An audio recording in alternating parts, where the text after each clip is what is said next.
gonna say that Haven was a great album. In the pantheon of Kamelot records, it's far from their best. But it also gave us two of the band's best ever songs as high points of symphonic metal this year. The first of which is this one. Huge strings and horns that lead into an infectious guitar line that drives the incredibly catchy hook and key changes. I can go on about the melodies driving this song for hours, but the secret weapon is how the lyrics actually deal with facing the death of a lover and regaining some fragment of hope that you will know her come your own passing. And to think that it would feel a little bit awkward for such massive instrumentation, but instead it cranks up the desperate drama to cosmic levels to justify that stellar guitar solo and fantastic drum work, with Tommy Karavec displaying his huge vocal presence to back it all up. Honestly, not a lot to analyze deeper here, it's just a kick-ass symphonic metal song, and of course, it's landing on this list. I couldn't tell you what the hell it was supposed to mean, cause it was a Monday, no Tuesday, no Wednesday, Thursday, Friday, then Saturday came around and I said, who's this stupid clown blocking the bathroom sink? But he was sporting all my clothes, I gotta say, pretty pimpin'. This was another one of those songs that kind of snuck up on me a bit, mostly because of how simple it is. A great layered and textured groove that just roils on with a hint of something feeling a tad amiss with the spikes of melody and swells of synth beneath it. And yet for Kurt Weill, the normalcy of the track's haze becomes the biggest secret weapon. As the days slip by and Kurt Weill's perturbed observances of how he himself is seen as a spaced out genius, in this case, he's just gonna roll with it, even if he knows the craziness is just detached enough to laugh at how flat out absurd it is. It's chuckling at the mistaken assumptions of others and just playing into them because why the hell not? It could be fun. There's a certain amount of ride detachment of the song that I absolutely love. So if you ever see me playing into type, imagine this song playing. Might make a bit more sense. When it all boils down, there's nothing but bones left. When it all boils down, there's nothing but bones left. When it all boils down, there's nothing but bones left. Nothing but bones. When it all boils down, there's nothing but bones left. Nothing but bones left. Nothing but bones. You know, it's rare that a song's title can so aptly encapsulate what it feels like, but Doomtree's unbelievably potent album closer is the best possible example. Verse after verse of tightly knitted bars and references and punchlines piling up over 7 minutes against a roaring synth that contorts and warps against a sparse piano and beat. This is a song that takes every rapper on the song and cuts to the core of their personalities. Dessa's complicated and borderline feral femininity, Michael Midian's internal struggles of death and legacy, Cecil Otter's exhausted vulnerability in the face of success that he doesn't always feel he's earned, Sims's fiery detachment leaving nothing in his wake behind him, and POS's political rage. And all this has been refined down to the very core of it, a sort of ineffable mission statement that cannot but feel exhausting, but invigorating all the same. As such, it shouldn't be any surprise this is one of my go-to workout songs all year, because if we are really boiling everything down so there's nothing but bones left, where the differences really are so insignificant to draw us apart, I still want to make my mark. Listen to me, I want a single bill from you, nothing less, nothing more. I told him I didn't have it, then close my door. Tell me how much a diamond cost.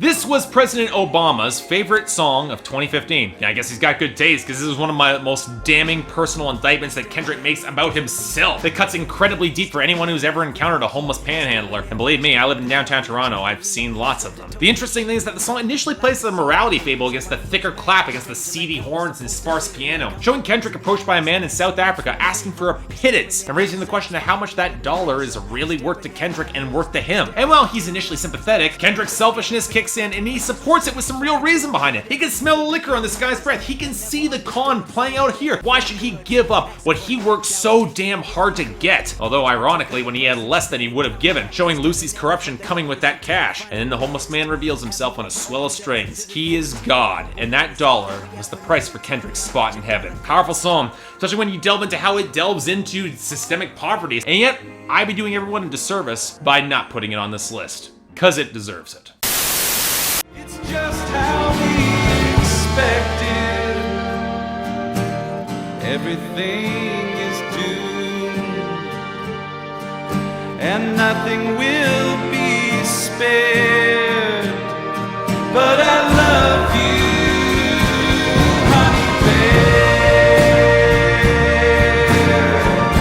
Honeybear. You know, for as much as Father John Misty calls back to the gorgeous opulence of the overwritten love songs of the singer-songwriter era, the title track of I Love You, Honeybear hits that delicate balance for me with subtle fuzzy guitars against the seedy organs and grand swells of strings and keys and horns, and yet it's a complete bacchanal of over-the-top sex as the world just crumbles around them, not like they care. It's sort of debauchery that seems designed to provoke scandalized pearl clutching as the two want to screw over every available service before grabbing a Cadillac and hitting the road. And yet I can't help but adore this song. I think a lot of it comes in the same reason that I really like the FXX TV show You're the Worst, which might be kind of debauched, ugly, lacking in empathy, and altogether featuring some reprehensibly relatable people, and yet through straightforward, earnest honesty cuts through to the purity of the universal emotion beneath it. You have to want to love like this. And you know what, for me, that's a dream that's worth chasing. Heartbreak, hell no, hell no. Baby, I've been around, you know I've been around, and I can't pretend to love you right now. So you can go cry your heart out until you drown. Hope you can swim it out, 'cause I can't be friends with a friend like you trying to hold me down. On the other hand, there weren't many breakup songs this year that felt more righteously pissed and brutal than this. Yelawolf is not mincing words as he rips into an ex, blowing his money as he's struggling to provide for his kids with haphazard album sales, and a gold digger is the last thing he possibly needs, probably because he can't afford it. And no, with a pretty bare-bones melody and percussion, it's a pretty simple anthem to bitter heartbreak, but I'd argue it's the best possible version of it, intensified by one of Yelawolf's best ever hooks, the warping of the opulent synth and piano on the bridge, and it's the howled rage of his backing vocals. It's not pretty, it's not flattering, especially for him, but I'd be lying if I said that there weren't parts of this year where I blasted this song, and oh, the catharsis, the well-framed of it all, was worth it. This last call could be all we can do for each other. Embrace for a dear old friend. Bring wine to bed, we'll toast what could have been, my dearly departed. Of course, then you have the sober moments when you have to face reality at the end of it all, and never did I expect that I'd find so much reality distilled into a stripped-back ukulele ballad with only hints of strings, as Josh Ramsey sits in the wreckage of his failed engagement and tries to pull something out of it. And yet, like so much of Astoria is, the gut punch runs a lot deeper, as Josh Ramsey must put to bed all of the songs that he wrote about this girl, which leads to the heartbreaking bridge where he name-checks 11 of them. The songwriting of the song is fantastic, and I'll be blunt, the bridge is the reason that this song is on this list. Because not only does it encapsulate the emotional closure that he's so desperate to find, but also all the love and passion he poured into some of his best art, his best work, now wiped away if he wants to move on. And look, I'll admit right at the gate, this song hits me so much harder because I've been a fan of Marianas Trench for so long. I know and love all those songs he referenced, but regardless, it's rare when a song can balance out being so intimate, yet with such scope. And this is the album midpoint where they just knock it out of the park, at least for me. I took a trip down to Mexico with my father and brother Ansel. You can't know or you can't ever really know. Was I really supposed to know? How the hell would I know? There goes.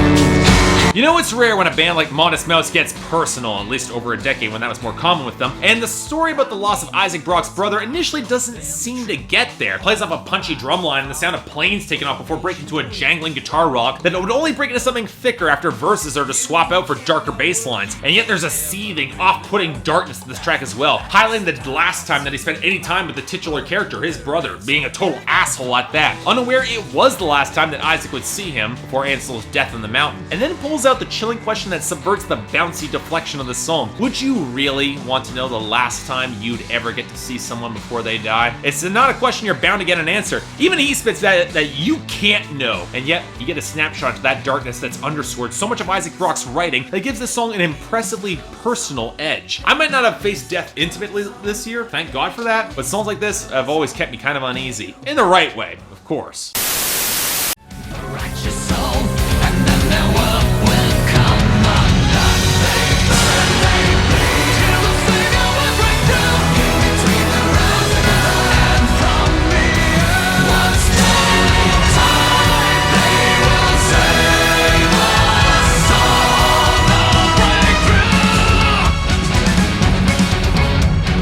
You know, it's hard to decode Blind Guardian's high concept Beyond the Red Mirror, the sequel to their 1995 classic album, Imaginations from the Other Side, but if I were to pick the spot where it snapped into blinding focus, it'd be the title track for their 2010 album included on this record. The menacing guitar as the protagonist stares into the last mirror, the gateway between worlds, that explodes into the orchestral strings and horns that defines this brand of huge power metal, driven forward by one of the most tremendous voices in this genre. Hansi Kircher really is the biggest reason why this all actually managed to work, riding the soaring tides of melody as the protagonist stares in the face of impending doom and takes up the banner and grail to cross that barrier. And there are so many instrumental moments in the song that just kick all amounts of ass. The horns, the guitar solo that comes in after the second chorus, that pre-chorus that crests with a huge force and the chugging riffs and the bell tolls, the rollick that breaks after the pre-chorus as the symphonic choirs swell up behind him. This is a song that spans worlds. And given that, well, I'm a guy who loves his huge fantasy epics, yeah, it's no surprise why this is here.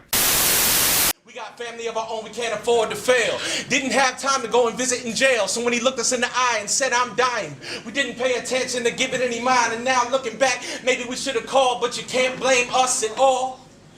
Who killed Russell Jones? Why and what's the reason known? You know, I struggle a lot whether I should even include this piece. I mean, it's barely a song, it's spoken word poetry. The elements of instrumentation are swells of cymbal, guitar, and woodwinds, and they're barely there. And yet, at the end of the day, I had to include this. B. Dolan's spoken word poetry has always been the highlight of all his records, and Who Killed Russell Jones is a masterstroke. It tries to find the culprit behind the death of Old Dirty Bastard, from the other members of the Wu-Tang Clan to record executives to the judge who sent him to prison instead of rehab to the dealers who gave him all the drugs to you and I, the fans who fed into that image and lifestyle that eventually brought him down. And well, nobody can be directly blamed. It's very clear that everybody shares a little bit of the blame by being complicit in the tragedy of his life and the sadness of his death. To the point where I'm still a little bit amazed that a Wu affiliate hasn't paid B. Dolan a visit, to say it another way. It's a harrowing piece with some striking nuance and some stunning technical poetry, and yeah, it sends a chill down my spine every time. It's why it's on this list. Sometimes you're happy, and then you're half out, but you never close the door. What kind of man loves like these? What kind of man?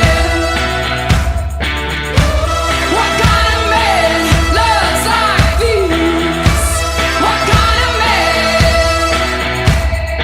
There's a part of me that's a little terrified and simultaneously thrilled by this song, mostly because I was not expecting for it to hit me the way it does. Sure, I dig the dark slow build and the killer guitar and the horns that hit with a ton of power after nearly a minute of build-up, but it anchors that huge percussion and melodic crunch that hits with a ton of force as Florence screams out her disdainful rage at the partner that dragged her into this hellish relationship of distance and neglect, where she has to claw herself back from the brink. And yet, like on Sarah Bareilles' King of Everything, it's one of the frighteningly precise tracks that I feel like I could easily be the guy in question given my own personal tendencies and flaws. Only in this case, it's cranked up 100-fold because Florence Welch is one of the most powerful singers working today in indie pop. I might be so vain to kind of crave this sort of jaw-droppingly potent song to be sung back at me by an ex, maybe at karaoke or something, but I think that's a craving that'd be best that I squash, if only for my own safety down the line. Well, some count some minutes. Happiness, Missouri, I got to get your mind off. By the way, I told you we were in this. Happiness, Missouri, I got to get your mind off.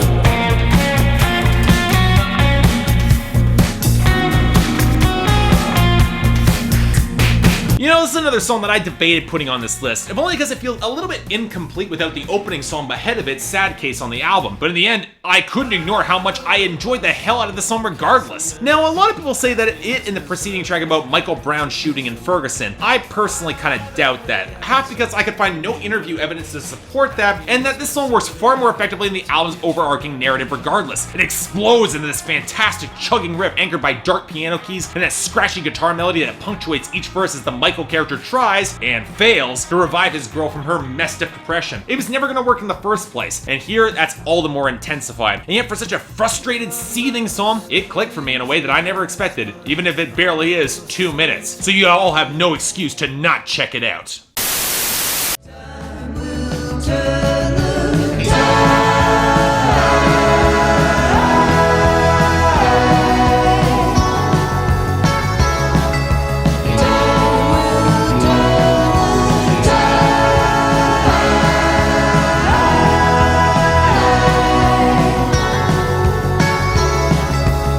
There's always going to be one of those anthemic songs lurking around the indie scene with an instantly memorable melodic progression that relies on a mid-tempo slow burn before exploding into the sort of chorus that'll stay lodged in your head for months for all the right reasons. There's always going to be one on this list. Last year it was Red Eyes by the War on Drugs, and this year it's To Die in LA, a forgotten gem from the criminally underrated Lower Dens record, Escape from Evil. And what's remarkable is how simple this song is. A synth-driven melodic loop against some surprisingly bright post-punk-esque guitars, and Jaina Hunter's sparse words heralding a turn towards something better with time that bursts on one of the best orchestral swells, lifting forward one of the best choruses you'll hear this year. Honest but hopeful. It's a song that makes the spirit soar every single time you hear it, and of course, we all need songs like this. Smoke on the skyline. Welcome to Delphi. They'll come with questions. Answer what you can. Everybody knows the new oracle's at hand. There probably ain't another way. And I watch so amazed and flow through every day, hoping I don't float away. That I don't float away. When I saw Doomtree live this year, they opened their set with this. And the more I thought about it, the more that works. From the eerie vocal sample against the clicking Asian-inspired sample with the fragments of strings before breaking to the alien morass of the mix with buzzing, mutating synths, hazy clouds of hi-hats, and animalistic howls breaking through the mix. This is a track that leads the listener through into the haunted darkness, with Dessa's cryptic instructions leading the way to the violence of the rest of the group around her as the organ swells clashed with guitar and warping drones. It's the point where every meticulously detailed verse drags the listener deeper and deeper into the wilderness, and you won't come out unscathed and unchanged on the other side. In this case, I'd be fight to be first in line. Didn't I take you to higher places you can't reach without me? Reach without me.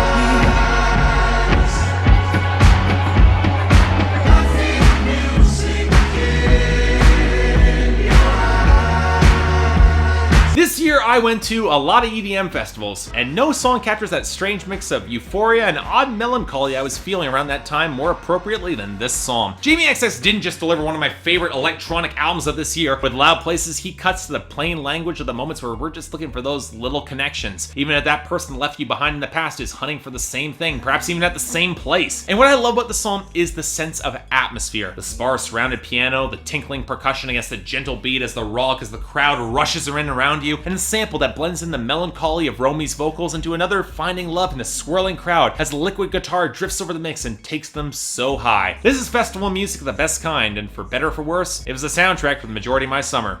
Make that what you will. I will be there waiting for you. There's no exit you can't turn around. When you got him, you forgot him. It was never yours. You won't know how, but when it falls down, you'll know exactly who we are. Hey, hey. You know, I've talked about cultural appropriation a few times on this show, and one thing that I've never really talked about is the response to it. How do other artists respond when they encounter and they feel some kind of way about it? Well, Algiers is an answer, using gospel swell with initially a sparse beat as the noisy beat picks up background to kick the tempo ever quicker, a stalking anthem promising not just direct retribution, but the inevitable crushing fist that will hit when the thieves of black culture get caught and face their just and due punishment. And while so much of the song is anchored in Franklin James Fisher's fiery delivery, there's also the Steven crescendo built on a creeping bass line, the noisy gnashing riff, the rattling blast of percussion after the first chorus that might seem to break for a moment of relief until the waves of fuzz creep back in with the bass, always a shadowy half step behind you as the washed out melody tolls over the outro. This is a righteous fury fused through a gothic structure that only enhances the soulful rage. Sort of song you never knew you needed it until you got it, and then you couldn't get enough. She says like literally, music is the air she breathes, and the malaprops make me wanna fucking scream. I wonder if she even knows what that word means. Well, it's literally not bad. If you want to find a song that epitomizes why I love Father John Misty, it would be this one. The brilliant twinkling melody against the gentle swell of guitars and accents of strings, Josh Tillman's honeyed vocals, and some of the most subtly spiteful and yet ridiculously funny lyrics you will hear this year. It plays like a rambling gossip session among friends that goes entirely too far, and from a narrator that isn't nearly as smart as he thinks he is. That's the biggest laugh of the song. For as much as he cusses out his paramour for not understanding the world literally, or playing the wisdom that she doesn't have in order to get some attention, or hell, even a slice of cultural appropriation that I'm certain would raise eyebrows from Algiers maybe, Tillman is just as much his fault, misusing his own linguistic criticisms and not being able to get it up when he's trying to screw some sense into her, only able to deliver when she has to be choked later. It's so unbelievably clever and well framed that I can't help but love this song, even if nobody remotely comes out looking good, especially in the context of this album. But for as much as you can laugh at it, if you run in circles like I do, well, you see it all play out in some way, shape, or form, and the reality for me, that's what makes it connect. Looking over various errors, and hate is habitually accelerating terror. And with the mirror, I just wanna be collected.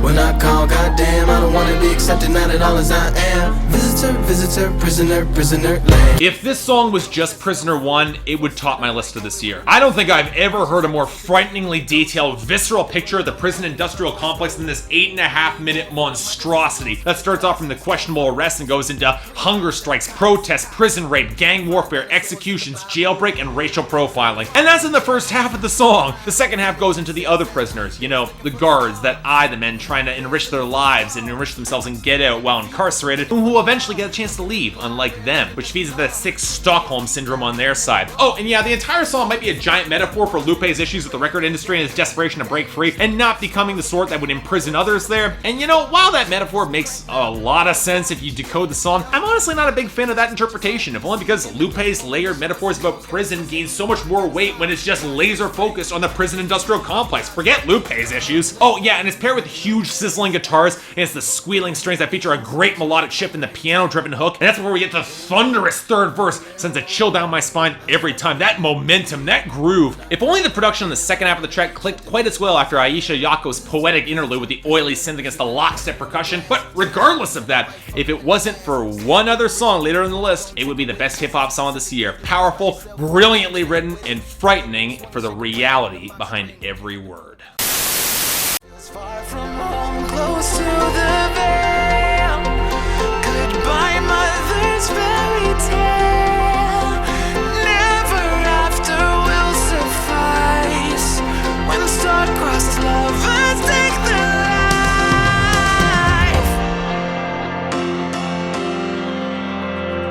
One of my favorite albums of all time is Quadrophenia by The Who, and in 2015, especially with this opening track, Marianas Trench came the closest I've heard in decades to following in the wake of that legacy. From the cascading keyboard melodies to Josh Ramsey's voice-shredding vocals, the grand guitar riffs that somehow shift into a brittle synth-driven hookup rife with falsetto and stiff wisps of percussion, before shifting again to this huge punchy rollick before the reprise, and like any opener with this sort of operatic scope, it almost sketches out the arc of the oncoming album, opening the tale of heartbreak and rebirth that will span one of the best records of this year. And yet, on its own, the song asks the question, what is needed to break past that blackened pearl? What will need to be sacrificed? What bad decisions will have to be made? Until he knows the only way the story will save him is through the music itself. Quite literally, the truth will set him free. This song is the best album opener you will hear all year. The sort of cinematic scope you rarely ever hear materialize well in pop music, and yet, it wasn't the best pop song this year, and from an unlikely source at that.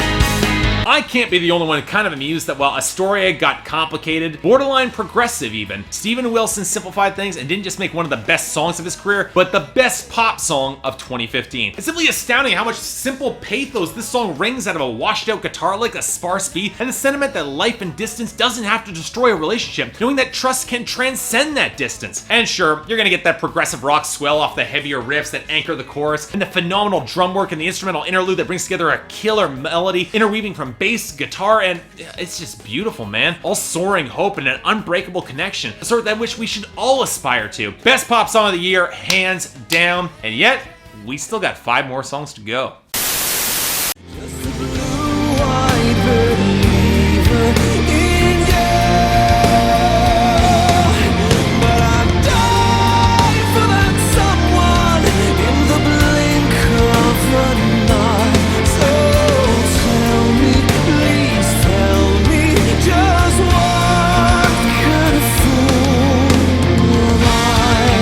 Made the comment that the absolute best power ballads, they come from metal, because what other genre can nail the scope of it all so well? And Kamelot, they went above and beyond here, recruiting Troy Donockley from Nightwish and Charlotte Wessels from Dolan to construct a titan of a song, and easily one of the best of this year. From the acoustic guitar anchored against the strings and tin whistle, as Tommy Kavarik works to sell his dreams to a future of a partner that all the more willing to believe, even despite the encroaching darkness all around them. And then the metal guitars break on the second chorus and that solo, and you know you have found something really special that earns that bombast with a full backing choir. It feels like we're witnessing the eye of the cinematic whirlwind around them. I don't even know what more to say about this song. It's sort of power ballad that will go down as a symphonic metal classic, and it would have been the best this year, except for this. Insurrection, he's spike, he's the force that made me be.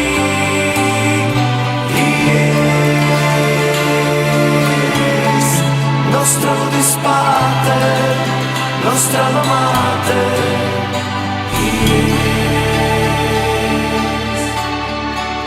If you had told me one of my favorite songs of 2015 was a progressive metal power ballad about a pair of lovers finding true love in Lucifer, well, I would have been skeptical, but the ghost, they did it. My God, I love this song. From the opening layers of acoustic guitar to the ebbing waves of strings to just enough reverb to give the vocals a real swell, the fact that Ghost outright embraces a soaring, melodic, almost heavenly swell that wouldn't be out of place in Christian music, but done so much better. I'm not even gonna deny there's a hint of a transgressive thrill to a track like this, but that shouldn't discount how well composed and executed the entire song is. From the subtle kick drum punctuation on the chorus to the irrepressible hook to that gorgeous guitar line that ends out the song. Falling back to the best of progressive rock and progressive metal, it was my favorite metal song of the year. What could be better? That is the fate of the old desperado. Better the angels to claim you than a long ride along. Someone would have long ago found El Dorado. So luck to you, cowboy, I'm moving on. You know, when most people think about the Randy Rogers and Wade Bowen team-up album this year, Hold My Beer Volume 1, they think of the anti-establishment Standards, lambasting an industry that would pigeonhole them with committee-designed songs. And yet, while Standards, that was a good song, El Dorado takes the blunt commentary and plays a little bit more abstractly with it, taking to a gold rush on a flood of fiddles and guitars. They wonder why would anybody would bother seeking out some hidden gold. And there's so many bits of little nuance that I really love to the song. How there's a certain resignation to giving up that gold rush, but it's not so much tired as admitting that life will take you in a different direction. It happens.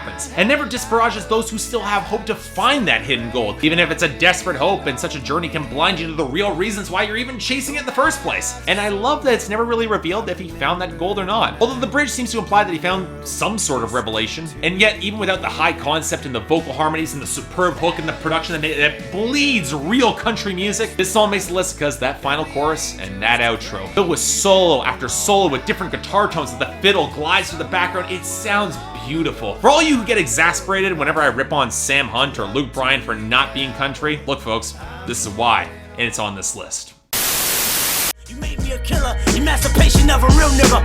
The black of the belly, the sweeter riches. The black of the belly, the sweeter riches. The black of the belly, the sweeter riches. The black of the belly, the big ass shoot. I saw them treat me like a slave, can be black. Oh, if you feel money for pain, can be black. I'm an I said them put me in a chain, can be black. How much you now? Me gold chain full of rock. You know, for as much as All Right was the anthem of Black Lives Matter this year, there's a part of me that feels that The Blacker the Berry was always a little bit more appropriate. Only because the hauntingly visceral, masterfully political, incredibly cutting track seemed to cut to the root of the real emotions lurking beneath it all. The percussion is blunt, the atmosphere runs through the horns through a filter of grime, the background guitar has a feel of this horror film with the vocal fragments echoing through the murk, and then Kendrick erupts out of the darkness with bars that runs right over the line of respectability of politics to embrace and reclaim every slur, every derogatory comment, feeding off the regressive hatred to further empower himself, even as the haunting pre-chorus highlights Kendrick's choice has only made him a bigger target. And then Assassin leaps onto a hook, where only further highlights how the industry has only refined its slavery of black men, when in reality, everybody sprang from the same root. And Kendrick's not shy away from making his blackness all the more stark to those who think we live in a post-racial society, by pointing out the prejudices that still lurk beneath the surface. And yet every verse is open with the admission of his own hypocrisy. No matter how he celebrates his culture, the toxic nature of systemic racism means that a gangbang might force him to take another black man's life, and the hypocrisy of it all cuts him deeply. Especially when you realize that the you he refers to can mean not just white culture, but black culture looking on with disapproval at him, or even his own better instincts staring in horror at the blood on his hands. This is one of the most fiery yet nuanced hip-hop songs probably ever written, especially this year. If I'm being completely honest with myself, there's one song that cut a little deeper, if only for me, and here it is. These are the best days. These are the best days. Y'all put your money away. I got the round. Here's to all you strangers, the Mets and the Rangers. Long may we thrive on the Long Island Sound. If I were to look at music that resonated most with me this year, much of it focused on maturity and growing up and confronting one's own demons with as much reason as you can possibly muster. And on the first few listens, this track takes a bit of an odd way of kind of looking at it. Unlike the rest of James St. Murtry's complicated game, the acoustic guitar is backed up with bagpipes, accordion, and strings, evoking a New England tavern that's a little dilapidated around the edges, but always is cleaner than it should be. It's a song about a man who moved into the city from the country and sees his life improving pretty much on all counts, even as he leaves behind some of his heritage, most of which had never appeared all that likable in the first place upon retrospect. And yet, even as he sings along with a bunch of friends at the tavern, partway between traffic jams on the bridge where he can see the projects beneath him, reminding him of a rougher world that he left behind, the mood is cheery but tinged with melancholy that comes with knowing that something isn't quite right just yet. He looks back at what might have been. In that context, he wishes that girl that found the same success that he did, even though he'll never know the truth there. And the contrast of this track is really profound. By all the accounts, bright futures are ahead for him and his 3 kids, but at what cost, and what was left behind or cordoned away? The guitar and shotgun tucked away in the back of his closet, the song that knows too much that was never sung. It's the moment where he runs a flat, has to dig through the glove box to find the jack that he never otherwise used, check the manual, and instead finds remnants of what was left behind in his life, and that hits all the more powerfully for him. And James St. Murtry, being a songwriter who can create such stunningly evocative stories out of the simplest of details, never cast a moral judgment one way or the other on the guy. It's not a nostalgia trip, but a realization of change, a maturity that comes in buying around to hail your teams as the piano plays the counter melody against the acoustic groove and that gentle percussion, the rattling snare and the subtle harmonica. It's never forgetting where you're from and holding onto your passion, but also knowing where you are and where you're going. And that leads to a complicated emotion? Hell, when you grow up, life's a complicated game. Me, Long Island Sound, James St. Murtry, easily my favorite song of 2015. But hey, what was yours? I'd be happy to know. After all, I can wholeheartedly imagine putting it ahead of Kendrick might raise some eyebrows. But please, after all, only my own opinion, for whatever that's worth, and I hope you get why that opinion is what it is. Till then, I'm Mark, you're watching Spectrum Pulse, and I'll see you next time.